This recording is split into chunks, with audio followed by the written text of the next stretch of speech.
Today we are learning about the use of natural resources in New York City over time and how they've changed. We said that a natural resource is something found in nature used by people, like air, oil, soil, and water. These are all natural resources. Let's take a look at vegetation and wildlife of New York City. In 1609, the English explorer Henry Hudson sailed into New York Bay. He saw a land rich in vegetation and wildlife.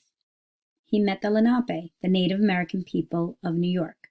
Vegetation is plant life, and of course wildlife is the animals that live there. The forests of New York were full of many types of trees.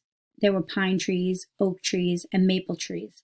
The forest also had many animals such as bears, beaver, squirrels, and deer. The Lenape people were farmers. They grew squash, corn, and beans. They also hunted animals for food. The Lenape were very good fishermen. There were many fish and oysters in the rivers and bays of New York. Did you know that the Hudson River today is again clean enough for oysters to grow there?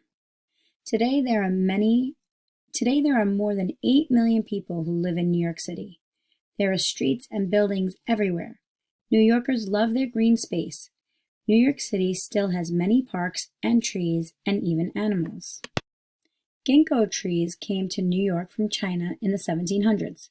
They line many streets. Central Park in Manhattan has elms, weeping willows, and many other trees. Pelham Bay Park in the Bronx has beautiful oak trees. Parks in New York City even grow plants that people can eat. Some of these plants are the same ones that the Lenape ate. Mushrooms, chickweed, and berries grow in Prospect Park in Brooklyn, while blueberries grow on many New York bushes. Today there are a lot of the same animals as there were when Henry Hudson came. There are still raccoons, mice, squirrels, birds, and frogs. In 2007, a beaver returned on its own to live in the Bronx River. This is the only freshwater river in New York. This is the first time a beaver has lived in New York City in more than 200 years. Ducks, geese, and hundreds of different birds live in New York City. You can see them in ponds, in parks, and flying around all the boroughs. People, animals, and plants share New York, City's land. New York is a modern big city, but New Yorkers can still see much of the same vegetation and wildlife that the Lenape knew.